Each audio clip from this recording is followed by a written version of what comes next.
नमस्कार, मैं हूं पूजा सिंह और आप देख रहे RMTV नेशनल। चलिए खबरों की शुरुआत करेंगे देश और दुनिया की तमाम बड़ी खबरों के साथ। ब्राजील के राष्ट्रपति लुइस इनासियो लूना दा सिल्वा और भारत की राष्ट्रपति द्रौपदी मुर्मू ने दिल्ली स्थित राष्ट्रपति भवन में औपचारिक मुलाकात की। इस दौरान दोनों नेताओं ने अपने अपने देशों के मंत्री और प्रतिनिधियों मंडल का एक दूसरे से परिचय कराया। राष्ट्रपति भवन में आयोजित इस कार्यक्रम में भारत और ब्राजील के उच्च स्तरीय प्रतिनिधि शामिल हुए। वहीं मुलाकात के दौरान द्विपक्षीय संबंधों, व्यापार, निवेश, ऊर्जा, कृषि और वैश्विक मुद्दों पर सहयोग बढ़ाने पर चर्चा होने की संभावना जताई गई। दोनों देशों के बीच रणनीतिक साझेदारी को और मजबूत करने की दिशा में यह बैठक महत्वपूर्ण मानी जा रही है। कार्यक्रम के दौरान पारंपरिक सम्मान और कूटनीतिक शिष्टाचार का पालन किया गया।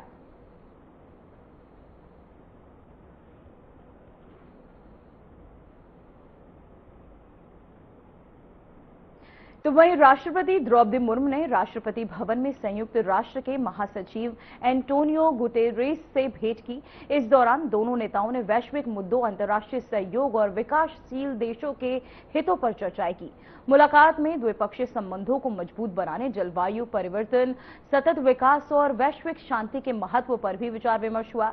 राष्ट्रपति ने भारत की वैश्विक जिम्मेदारियों और अंतर्राष्ट्रीय मंच पर सकारात्मक भूमिका पर जोर दिया। इस अवसर पर दोनों पक्षों ने भविष्य में सहयोग बढ़ाने और साझा चुनौतियों का समाधान करने पर सहमति व्यक्त की।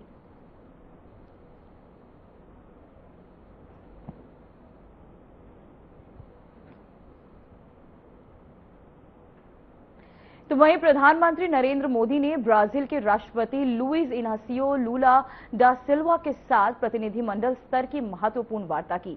इस बैठक में दोनों नेताओं ने द्विपक्षीय संबंधों को और मजबूत बनाने, व्यापारिक सहयोग बढ़ाने और वैश्विक चुनौतियों पर साथ मिलकर काम करने के मुद्दों पर चर्चाएं की। प्रधानमंत्री मोदी और राष्ट्रपति लूला ने आर्थिक, ऊर्जा, कृषि और तकनीकी क्षेत्रों में नई साझेदारियों पर विचार विमर्श किया।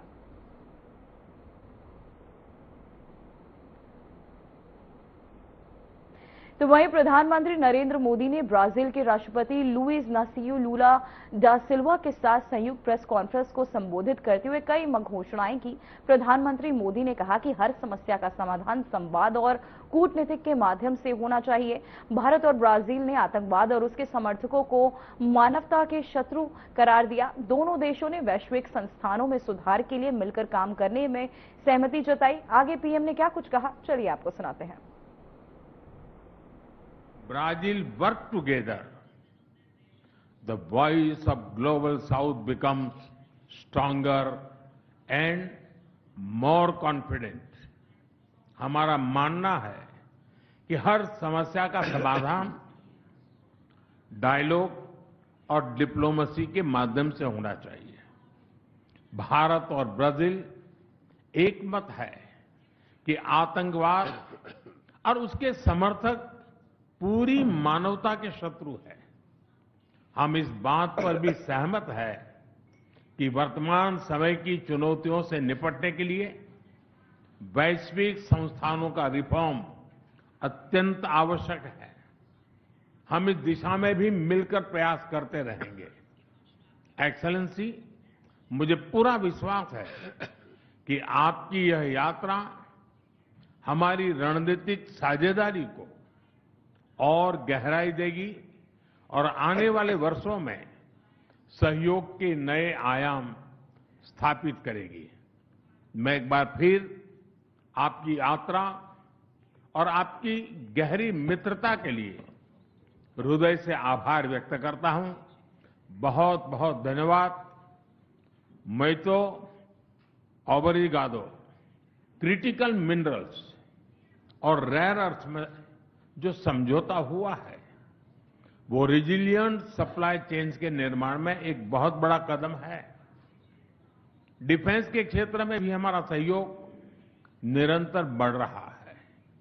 ये एक दूसरे के प्रति भरोसे और रणनीतिक तालमेल का बेहतरीन उदाहरण है। हम इस विन विन पार्टनरशिप को आगे भी और मजबूत करते रहेंगे। हम कृषि और पशुपालन क्षेत्र में अपने साझेदारी को भविष्य की जरूरतों के हिसाब से नए आयाम दे रहे हैं। Climate resilient in agriculture, precision farming और बायो फर्टिलाइजर जैसे क्षेत्रों में हमारा सहयोग दोनों देशों की फूड सिक्योरिटी को मजबूत करेगा। ब्राजील में ऑयल सीड्स, पल्सीज और इंटीग्रेटेड फार्मिंग के लिए सेंटर ऑफ एक्सीलेंस इसी दिशा में एक अहम पहल होने वाली है। हेल्थ और फार्मा के क्षेत्र में भी सहयोग की अपार संभावनाएं हैं। हम भारत से ब्राजील को एफोर्डेबल और क्वालिटी मेडिसिन की आपूर्ति बढ़ाने पर काम करेंगे। साथ ही ब्राजील में आयुर्वेद और ट्रेडिशनल मेडिसिन का भी विस्तार किया जाएगा ताकि होलिस्टिक हेल्थ केयर को बढ़ावा मिले। फ्रेंड, वैश्विक मंच पर भारत और ब्राजील की साझेदारी सशक्त और प्रभावशाली रही है। लोकतांत्रिक देशों के रूप में हम ग्लोबल साउथ की प्राथमिकताओं और आकांक्षाओं को आगे बढ़ाते रहेंगे। राष्ट्रपति जी के साथ आया बड़ा बिजनेस डेलीगेशन इसी विश्वास को दिखाता है। भारत मर्कोसुर ट्रेड समझौते के विस्तार से हमारा आर्थिक सहयोग और सुदृढ़ होगा। टेक्नोलॉजी और इनोवेशन के क्षेत्र में हमारा सहयोग दोनों देशों के साथ साथ पूरे ग्लोबल साउथ के लिए महत्व रखता है। मुझे खुशी है कि हम ब्राजील में डिजिटल पब्लिक इंफ्रास्ट्रक्चर के लिए सेंटर ऑफ एक्सीलेंस बनाने पर काम कर रहे हैं। Artificial intelligence, super computer, semiconductors और ब्लॉकचेन जैसे क्षेत्रों में अपने सहयोग को भी हम प्राथमिकता दे रहे हैं। हम दोनों देश मानते हैं कि technology must be inclusive and it must become a bridge for shared progress. ऊर्जा सहयोग हमारे संबंधों का एक मजबूत स्तंभ रहा है। हाइड्रोकार्बन के साथ साथ हम renewable energy, ethanol blending, sustainable aviation fuel ऐसे अनेक क्षेत्रों में भी सहयोग को और अधिक गति दे रहे हैं। ग्लोबल बायोफ्यूल अलायंस में ब्राजील की सक्रिय भागीदारी ग्रीन फ्यूचर के प्रति हमारे साझा संकल्प को दर्शाती है। ब्राजील ने coalition for disaster resilient infrastructure की सह अध्यक्षता का भी प्रस्ताव रखा है। मैं इस पहल के लिए राष्ट्रपति लूला का अभिनंदन करता हूं। इस क्षेत्र में ब्राजील का व्यापक अनुभव सीडीआरआई को और सशक्त बनाने में महत्वपूर्ण योगदान देगा।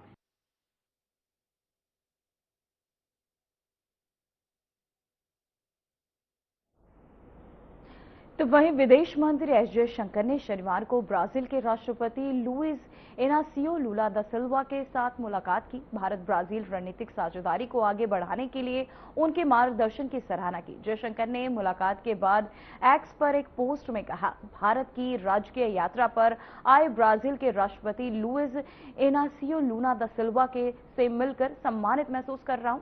हमारी रणनीतिक साझेदारी को आगे बढ़ाने के लिए उनके गर्मजोशी भरे विचारों और मार्गदर्शन की सराहना करता हूं। मुझे विश्वास है कि प्रधानमंत्री नरेंद्र मोदी के साथ उनकी बैठक से द्विपक्षीय संबंधों को नई गति मिलेगी।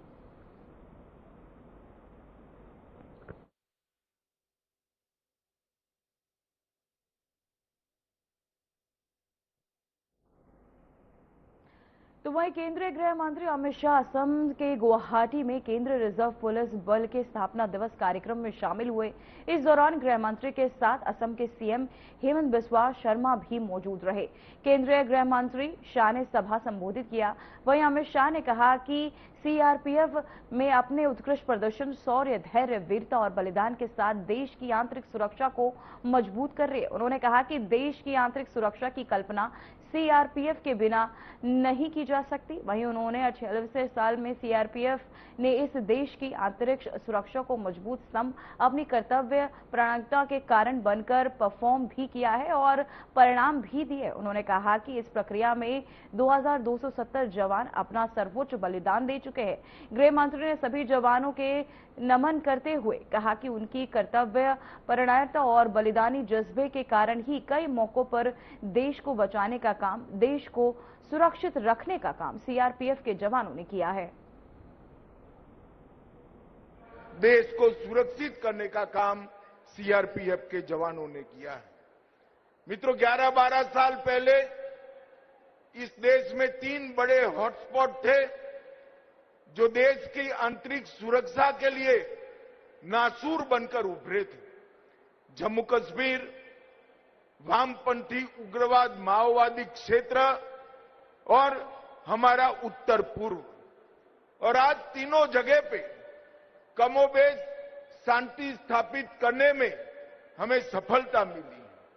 ये तीनों क्षेत्र एक जमाने में बम धमाके, गोलियां, बंद, ब्लॉकेड और विनाश का दृश्य सृजित करते थे। वही तीनों क्षेत्र आज देश के विकास का ग्रोथ इंजन बनकर समग्र देश के विकास को आगे बढ़ाने का काम कर रहे हैं। ये हमारे लिए बहुत आनंद और गर्व का विषय है। मगर मैं देश की जनता को यह भी याद दिलाना चाहता हूं, ये तीनों क्षेत्र को शांत करने में मैं नॉर्थ ईस्ट की ही बात कर लूं तो नॉर्थ ईस्ट में 700 सीआरपीएफ के जवानों ने अपना सर्वोच्च बलिदान दिया है। उसके कारण आज नॉर्थ ईस्ट में शांति प्रवर्त रही है। नक्सलवादी क्षेत्र में 780 जवानों ने अपना बलिदान दिया है। जम्मू कश्मीर में लगभग 540 जवानों ने बलिदान दिया है और बाकी पूरे देश में 250 से ज्यादा जवानों ने अलग अलग जगह पे बलिदान दिया है। भाइयों, ये बलिदानियों के बगैर ये तीनों हॉटस्पॉट को आज विकास के रास्ते पे ले जाना असंभव होगा। सिर्फ आसाम की मैं बात करूं तो 79 जवानों ने आसाम में शांति प्रस्तापित करने के लिए अपना सर्वोच्च बलिदान दिया है। मित्रों, ये जो बलिदान दिए हैं, कश्मीर में हो, माओवादी क्षेत्र में हो, नॉर्थ ईस्ट में हो या आसाम में, एक कोई यहीं के नहीं थे। देश भर से आए हुए लोगों ने कश्मीर को बचाने के लिए, हमारे आसाम को बचाने के लिए अपना खून बहा है और देश की एकता के लिए, अखंडता के लिए इससे बड़ी कोई मिसाल नहीं हो सकती है। इनका ये बलिदान सालों सालों तक इतिहास में स्वर्ण अक्षर से अंकित होगा। आज का ये समारोह दूसरी एक दृष्टि से भी बहुत महत्वपूर्ण है। सीआरपीएफ के 86 साल के इतिहास में पहली बार आज सीआरपीएफ का स्थापना दिन का परेड उत्तर पूर्व में हमारे आसाम में मनाया जा रहा है। ये हम सब के लिए, पूरे उत्तर पूर्व के लिए गौरव की बात है।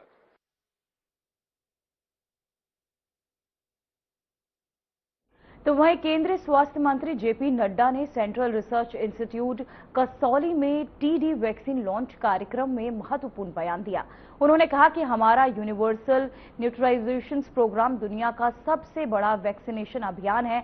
इस कार्यक्रम के तहत 12 निवारक रोगों से बचाने के लिए 11 तरह की वैक्सीन बनाई जाती है। केंद्रीय स्वास्थ्य मंत्री ने कहा कि स्वास्थ्य विभाग कोई छोटा काम नहीं कर रहा है, बल्कि ये विशाल और महत्वपूर्ण कार्य कर रहा है। उन्होंने यूआईपी और सर्वाधिक व्यापक और प्रभावशाली टीकाकरण कार्यक्रम बताया, जो प्रदेश भर के लाखों बच्चों और लोगों को रोगों से बचाने में मदद कर रहा है। यहां आपसे ये भी बात करना चाहता हूं कि हमारा जो यूनिवर्सल इम्यूनाइजेशन प्रोग्राम है, यूआईपी जिसको हम कहते हैं, वो वर्ल्ड्स लार्जेस्ट इम्यूनाइजेशन प्रोग्राम है, वर्ल्ड्स लार्जेस्ट। 12 किस्म की वैक्सीन्स और 11 किस्म की वैक्सीन्स और 12 किस्म के हमारे प्रिवेंटेबल डिजीजेस से बचाव करने के लिए ये वैक्सीन बनती है और उस वैक्सीन में आपका बहुत बड़ा योगदान है। इसके लिए भी मैं आपको बधाई देना चाहता हूं। अभी आज हमने टेटनस और एडल्ट डिप्थीरिया के लिए जो तैयार किया है उसमें मुझे बताया गया है कि सीआरआई ने 75 लाख डोजेस यूआईपी अप्रैल में 2026 में हमारा जो यूनिवर्सल इम्यूनाइजेशन प्रोग्राम है उसमें सीआरआई का कंट्रीब्यूशन 55 लाख डोजेस का 2026 में होगा। इसके लिए भी मैं बधाई देता हूं। और ये प्रोटेक्शन एडोलेसेंट को देगा, प्रेग्नेंट वुमेन को देगा, एडल्ट्स को देगा। इसके लिए मैं यहां के scientist, technical experts, officials of the directorate, इन सबको मैं बधाई देता हूं और इस बात के साथ कि आप निश्चित रूप से सीआरआई को इसी तरीके से आगे ले जाएंगे।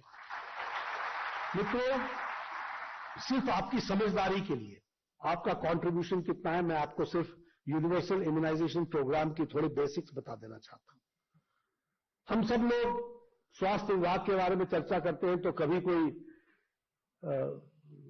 नेग्लिजेंस हो गई, कोई केयरलेसनेस हो गई तो उसकी बड़ी बड़ी खबर छपती है और हमारे दिमाग में आता है कि स्वास्थ्य विभाग के द्वारा कैसा काम चल रहा है।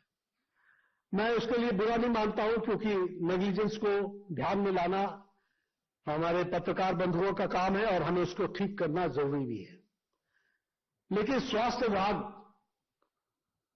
कोई छोटे काम नहीं कर रहा है, बहुत बड़े काम कर रहा है। और मैं जब यूनिवर्सल इम्यूनाइजेशन प्रोग्राम की बात करता हूं तो आपके साथ मैं शेयर करना चाहता हूं कि यूनिवर्सल इम्यूनाइजेशन प्रोग्राम जो दुनिया का लार्जेस्ट इम्यूनाइजेशन प्रोग्राम है, दुनिया का सबसे बड़ा टीकाकरण का कार्यक्रम है। यह टीकाकरण का कार्यक्रम कैसा है इसको भी हमको समझ लेना चाहिए। 140 करोड़ के देश में हर साल हमारे 2 से 2.5 लाख बच्चे पैदा होते हैं। हर साल 2.5 लाख के आसपास माताएं गर्भवती होती हैं। हम एक एक बच्चे को जिस दिन माता कंसीव करती है, गर्भवती होती है, उस दिन से लेकर हमारी आशा वर्कर हमारे यूविन पर जो हमारा डिजिटल प्लेटफॉर्म है उसमें एंट्री करती है मां का नाम और आने वाले बच्चे की कंसेप्शन की डेट और वहां से उसको ट्रैक करती है और हम इंश्योर करते हैं कि 5 एंटीनेटल चेकअप डिलीवरी से पहले हो और जिसमें से एक चेकअप स्पेशलिस्ट के द्वारा हो और जो हाई रिस्क पेशेंट्स हैं उनकी 8 चेकअप हो जिसमें से 5 चेकअप नॉर्मल हो, 3 चेकअप स्पेशलिस्ट के द्वारा हो और इस बीच में उसका टीकाकरण भी होता है और हमारा टीकाकरण यूविन पे कैप्चर होता है। अगर टीकाकरण मिस हो गया तो अलर्ट माता को भी जाएगा, गर्भवती माता को, अलर्ट आशा वर्कर को भी जाएगा, अलर्ट बीएमओ को भी जाएगा और ये अलर्ट तब तक चलता रहेगा जब तक कि टीकाकरण का बटन नहीं दबता है, तब तक।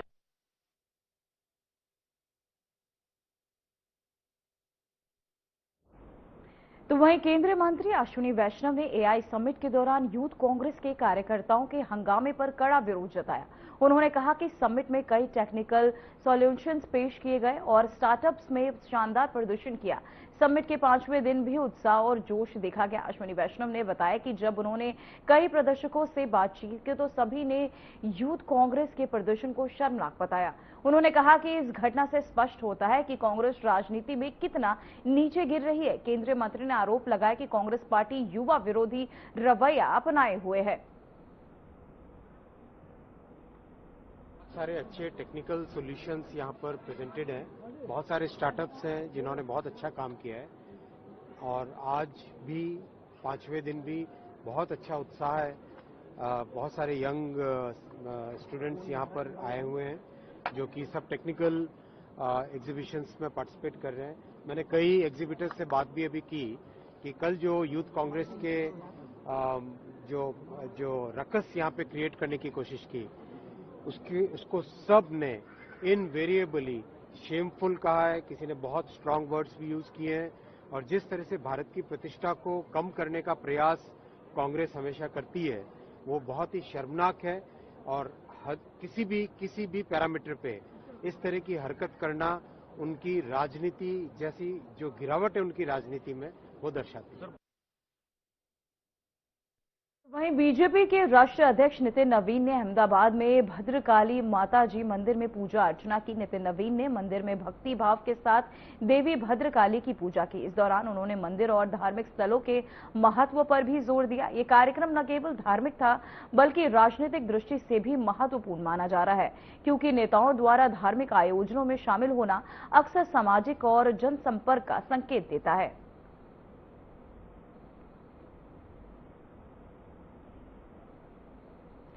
तो वहीं सीएम योगी आदित्यनाथ ने किसानों को बड़ा तोहफा दिया है। 2.5 लाख से ज्यादा किसानों और उनके परिवारजनों के खाते में 460 करोड़ रुपए की धनराशि भेजी गई। इसमें प्रधानमंत्री फसल बीमा योजना के अंतर्गत 2.51 लाख किसानों को 2,275 करोड़ रुपए क्षतिपूर्ति राशि दी गई। वहीं मुख्यमंत्री कृषक दुर्घटना कल्याण योजना में 35,000 लाभार्थी परिवारों को 175 करोड़ों रुपए की सहायता राशि प्रदान की गई। वहीं मुख्यमंत्री योगी आदित्यनाथ ने कहा कि राज्य में आपदा मैनेजमेंट में सबसे पहले आपदा मित्र ही हो सकते हैं। प्रधानमंत्री मोदी ने एक बड़ा अभियान शुरू किया है। उत्तर प्रदेश ने प्रधानमंत्री मोदी की इस पहल को आगे बढ़ाने का काम किया है। उन सभी परिवारों के प्रति मैं अपनी संवेदना व्यक्त करते हुए उन्हें इस बात के लिए आश्वस्त करता हूं कि सरकार हमेशा उनके साथ में है और उनको हर संभव सहयोग करने के लिए हमेशा उनके साथ तैयार रहेगी। इससे पहले भी हम लोगों ने 16 जून 2025 को 690 किसान या उनके आश्रित परिवारों को 561 करोड़ 86 लाख रुपए की धनराशि वितरित की थी। और आज ये सभी परिवार उससे आच्छादित हो रहे हैं। और मैं सभी जिलाधिकारियों से इस बारे में कहूंगा कि वे ससमय प्रयास हो कि आज या कल तक ये पैसा सभी उन आश्रित परिवारों को या उन किसानों के खाते में ये पैसा हर हाल में पहुंच जाए। ये सभी 75 जनपदों के जिलाधिकारी सुनिश्चित करेंगे। प्रदेश के अंदर आपदा प्रबंधन में जो फर्स्ट रिस्पॉन्डर होता है वह आपदा मित्र हो सकता है। और आदरणीय प्रधानमंत्री जी ने देश के लिए एक बड़े अभियान को हाथ में लिया है आपदा मित्र के रूप में। और मुझे इस बारे में बताते हुए प्रसन्नता है कि उत्तर प्रदेश ने आदरणीय प्रधानमंत्री जी की इस पहल को आगे बढ़ाने का काम किया है। खासतौर पर 25 जनपदों में 29,772 युवा स्वयंसेवक, जिनमें NCC, NSS, NYKS, Bharat scout and guide को प्रशिक्षित करके उनके साथ हम लोगों ने आपदा मित्र प्रबंधन से जुड़े हुए सभी प्रकार के कार्यक्रमों को आगे बढ़ाया है। और इसके लिए इन समस्त स्वयंसेवकों को 7 दिवसीय एक प्रशिक्षण के साथ भी जोड़ा गया है। इसके लिए इन्हें इमरजेंसी रिस्पॉन्डर किट, आपदा मित्र ट्रेनिंग, मॉड्यूल आईडी कार्ड और प्रमाण पत्र इसके लिए उन्हें प्रदान किए गए हैं। इसके साथ ही इमरजेंसी रिस्पॉन्डर किट में विभिन्न प्रकार की आपदा से बचाव के 15 आइटम, जिनमें लाइफ जैकेट है, सर्च टॉर्च है, मेडिकल फर्स्ट एड बॉक्स है, गम बूट्स हैं, सेफ्टी हेलमेट है, सेफ्टी चश्मा है, रेन सूट है। ये सभी प्रकार से जो मिला दें तो कुल आइटम 15 प्रकार की आइटम उस किट में है।